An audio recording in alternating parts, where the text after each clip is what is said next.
Retour à présent sur l'événement principal dans l'actualité aujourd'hui, l'attentat à Washington. Bonjour Anne-Sophie Semon-Bekash. Bonjour Steve. Et merci d'avoir accepté notre invitation. Vous êtes la directrice France de l'American Jewish Committee, l'IJC, qui a organisé la nuit dernière à Washington un événement au musée juif de la capitale américaine. Bilan 2 morts, Yaron Lishinsky et Sarah Milgrim, 2 employés de l'ambassade d'Israël à Washington et qui s'apprêtaient à se fiancer. Anne-Sophie, quelle est votre première analyse ? Quelle première analyse faites-vous de cet attentat mené par son auteur au nom de la libération de la Palestine ? D'abord, ma première réaction, c'est juste de vous exprimer le choc qui est le nôtre aujourd'hui, qui est celui de l'American Jewish Committee. On est bouleversé par cette attaque qui s'est faite en marge d'un événement qu'on a organisé. 2 employés de l'ambassade qui étaient proches de notre organisation. On est en plein dans ce qu'on craignait, ce sur quoi on a alerté depuis des semaines, des mois et même avant le 7 octobre sur cette violence que nous, on a déjà connue en France au nom de la cause palestinienne. Et on est aujourd'hui dans la concrétisation des appels à l'intifada globale. On le voit dans les réactions, on le voit dans les justifications qui ont été données à cet acte, dans les motivations de l'assaillant. Donc c'est sidérant, absolument choquant. Et il est temps que nos responsables vraiment s'expriment extrêmement fermement sur ce qui s'est passé et sur toutes les réactions. Il n'y a aucune espèce ambiguïté, de bienveillance, de justification, d'analyse.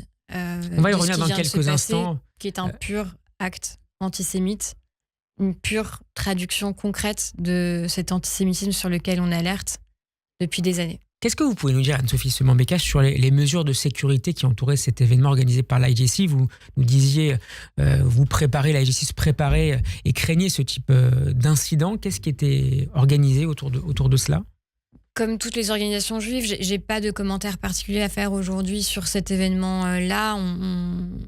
On attend les résultats de l'enquête, évidemment, mais comme tous nos événements, ils sont extrêmement sécurisés.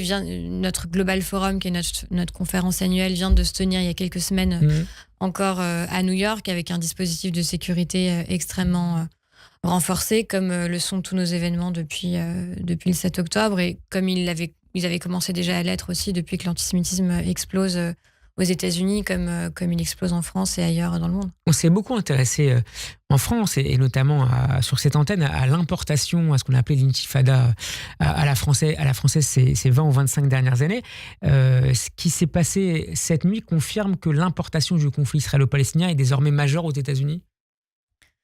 Oui, elle confirme en tout cas que cet antisémitisme aujourd'hui, cette haine des Juifs qui va jusqu'au meurtre, justifié au nom du conflit israélo-palestinien, de la cause palestinienne, se concrétise de la manière la plus violente aux États-Unis. C'est pas la première fois qu'on tue des Juifs aux États-Unis ces dernières années.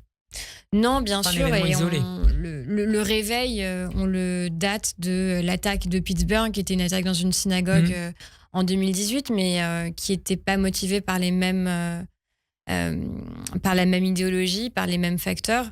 Aujourd'hui, et ce qu'on a vu depuis le 7 octobre avec cette violence anti-israélienne qui a très vite débordé dans des incidents violents antisémites sur les campus universitaires, dans les rues aux États-Unis. Là, on est à l'aboutissement de ce qu'on a vu se déchaîner depuis le 7 octobre, avec aujourd'hui un assassinat, une attaque directe contre les Juifs. Qu'est-ce que vous inspire, Anne-Sophie Semon-Bekash, le profil du terroriste Elias Rodriguez? Il a 20 ans, il est originaire de Chicago, et il n'était pas connu jusque-là défavorablement des services de sécurité américains.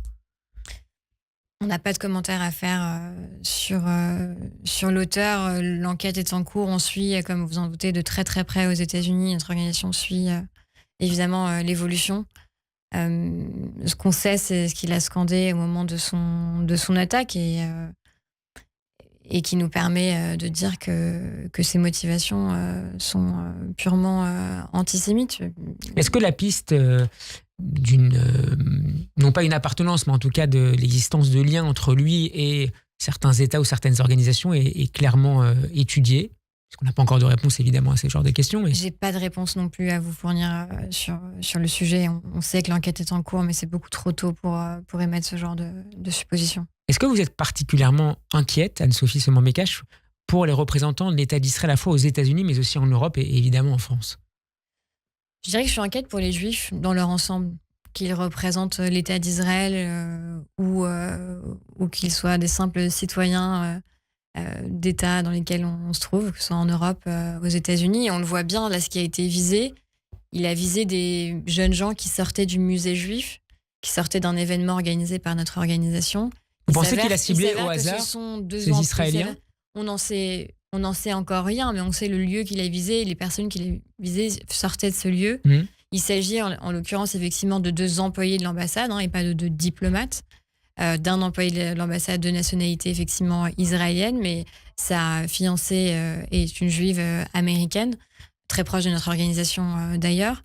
Ce sont les juifs qui sont visés aujourd'hui partout dans le monde. Je précise d'ailleurs que Yaron Nichinsky possédait par ailleurs un passeport allemand. Tout à fait, il est né en Allemagne et travaillait actuellement à l'ambassade d'Israël à Washington, mais ne faisait pas partie du corps diplomatique à proprement parler. Donc moi, j'ai peur pour les Juifs du monde entier. Et aujourd'hui, dans cette attaque, plus que jamais, on voit qu'aujourd'hui, on est tous visés en tant que membres du peuple juif, israélien ou juif des communautés de diaspora.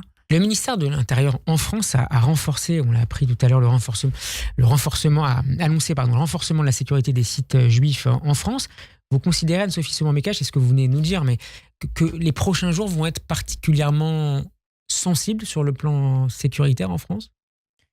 Oui, parce qu'on sait très bien que ce type d'acte incite toujours à plus de violence. On l'a vu quand on a eu des actes terroristes en France, on l'a vu après l'attaque de Toulouse, ça a suscité une explosion d'actes antisémites en France.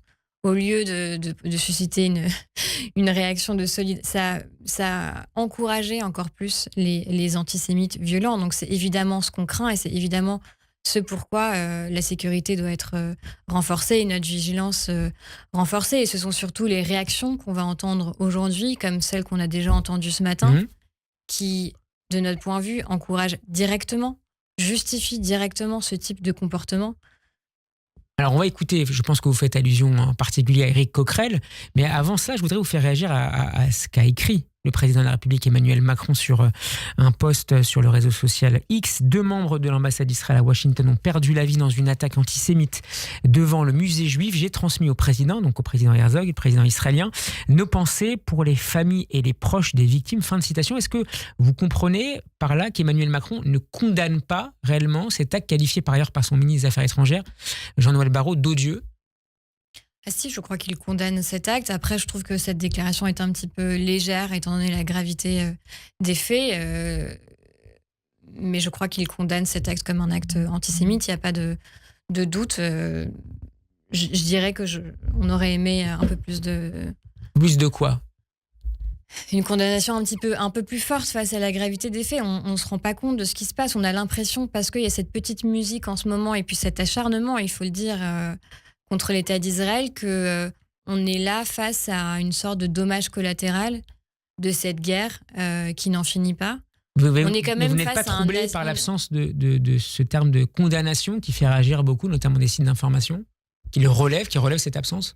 Pas significatif? Oui, si. Moi, en tout cas, je trouve que c'est le ton qui me semble pas à la hauteur de la gravité de ce qui s'est passé, qui me surprend un petit peu. Et c'est vrai que on parle quand même de 2 jeunes gens qui ont été assassinés en pleine rue à la sortie du musée juif à Washington. On n'est pas dans un pays du tiers-monde où il n'y a pas de sécurité et à l'ambassade d'Israël. Non, on parle de juifs qui ont été visés parce que juifs et soi-disant représentant aussi les actions d'Israël. On justifie une telle attaque et on la condamne avec on ne la justifie pas, c'est pas ce que je dis pour le président, mais on a l'impression d'un fait divers et finalement, dans ce contexte de guerre au Moyen-Orient, on le comprend. Je voudrais qu'on écoute à présent une autre réaction, celle du député LFI Éric Coquerel. C'était ce matin sur RTL. Ma réaction, c'est qu'il faut très rapidement que ça arrête le génocide en cours à Gaza. Voilà ce que je vais vous dire. Parce qu'il est évident qu'à partir du moment où vous avez un tel déchaînement de violence, de haine, ça développe la haine de tous les côtés. C'est un acte antisémite, ce qui s'est passé à Washington. Pour l'instant, c'est deux agents de l'ambassade israélienne. Donc il faudrait peut-être savoir pourquoi. Est-ce que l'homme a tiré, encore une fois, je condamne, c'est pas la manière d'agir. Hein. La chef de la police dit l'homme a Free Palestine. D'accord, ok, mais est-ce que l'homme, mais Free Palestine, excusez-moi, demander, vu ce qui se passe à Gaza, demander que la Palestine existe et demander que ça s'arrête, ne fait pas de vous forcément un antisémite, ça fait de vous quelqu'un qui pense pouvoir défendre les droits des peuples palestiniens en allant jusqu'à tuer. D'accord. Donc pour Éric Coquerel, ce n'est pas antisémite et les responsables se trouvent du côté du gouvernement israélien. C'est ça qu'il est en train d'expliquer au micro d'RTL ce matin? C'est odieux, c'est exactement ce qu'il est en train d'expliquer. Il est en train de justifier un acte antisémite en considérant finalement qu'il s'agit d'un mode opératoire qu'il n'approuve pas, mais d'une réaction de quelqu'un en soutien à la cause palestinienne. On est exactement dans la traduction la plus brutale de ce qu'on dénonce depuis des années comme étant la nouvelle forme de l'antisémitisme, la nouvelle manière de justifier rationnellement et au nom d'une soi-disant morale le fait de s'en prendre aux juifs, de les attaquer, de les agresser et même de les tuer. Qu'ils puissent dire ça ce matin sur une radio publique française est insupportable à écouter. C'est proprement insupportable. Et on comprend bien, enfin il faut bien comprendre pourquoi est-ce qu'on dit aujourd'hui, est-ce que 92% dans notre étude des Français juifs disent et plus de 50% des Français disent qu'aujourd'hui la France insoumise contribue à l'antisémitisme. Si vous voulez savoir pourquoi, c'est pour ce genre de déclaration. Merci beaucoup Anne-Sophie Semant-Mekèche d'avoir été avec nous. Je rappelle que vous êtes la directrice France de l'American Jewish Committee. À très bientôt. Merci Steve.